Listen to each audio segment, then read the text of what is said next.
Armed with robust subsidies, U.S. farm producers to flood Indian market with cheaper goods. Indo-US Trade Deal is going to be the biggest blow to our country's farmers. Author, Nitya Chakrabarti. Prime Minister Narendra Modi and his ministers in the government as also loyal experts are having a pathetic time in explaining the great benefits that the Indo-US Trade Deal are conferring to India, especially the agricultural sector, which is one of the major focus area of the US President Donald Trump.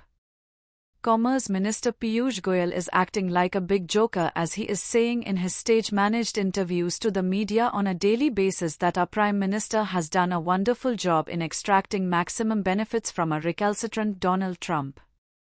He is saying all these when the intricacies of the full deal will only be available by the middle of March this year, and Trump has already said that the US has the right to make changes anytime if he is not satisfied.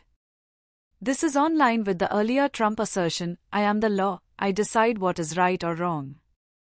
Let me mention here of a personal anecdote which will help in explaining the massive strength of the American farm lobby in influencing its own government and also the global farm trade.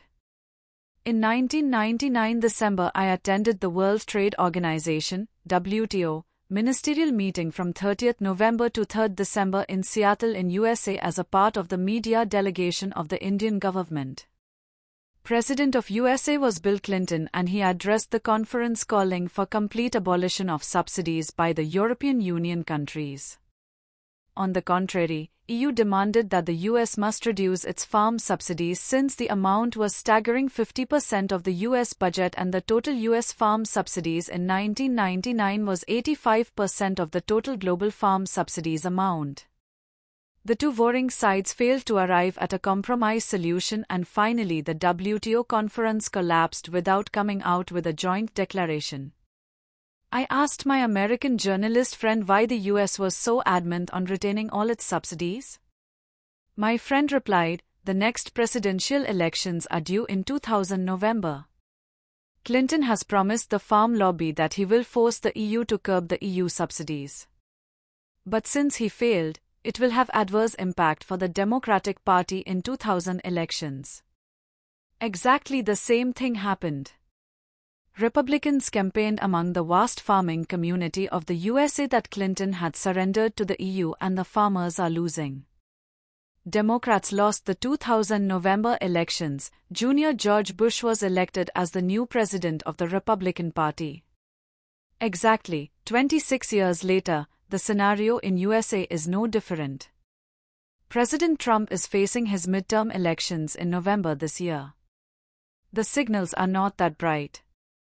He badly needs to win to continue with his policies. A defeat in midterm means big restraint on his powers, though he will remain president for 2 more years. The US farmers are the biggest voting base of any political party in USA. In 2024, the US farmers got a subsidy through government payments to the tune of $9.3 billion, but in the first year of Trump, it went up to $42.4 billion, more than 4 times in 2025. What a massive jump! Now armed with these huge subsidies, the US farm producers will enter the burgeoning market for agri-products in India and flood the domestic market with cheaper goods to throw out the Indian competitors. Piyush Goyal is talking of protecting the interests of the Indian farmers after allowing the big market access to the US producers. Bullshit. It is like talking of a level playing field by fielding a rich American shark with deep pockets and an Indian producer on the same turf. As happened in some of the Latin American countries, the US producers will in the first phase offer cheaper goods, bringing smile to the consumers. Then when the locals are out, the US producers will raise the prices as the alternative has dried up. In India, the scenario may be not so bad, but the poor and middle-level agriculturists will be hit. The fact sheet on India's deal released by the White House on Tuesday was later revised a bit, but that does not alter the main focus of the deal, which is totally favorable to the US and under which India gives Trump the right to tinkle with the agreement details whenever he feels. If this is not the surrender of the strategic autonomy, what is that? As this writer explained before in another piece, the Trump-Modi deal is a part of common sharing of views on geopolitics, especially relating to the security threat from China. It seems that the Prime Minister has been coerced to opt for the Asia-Pacific strategy of the USA.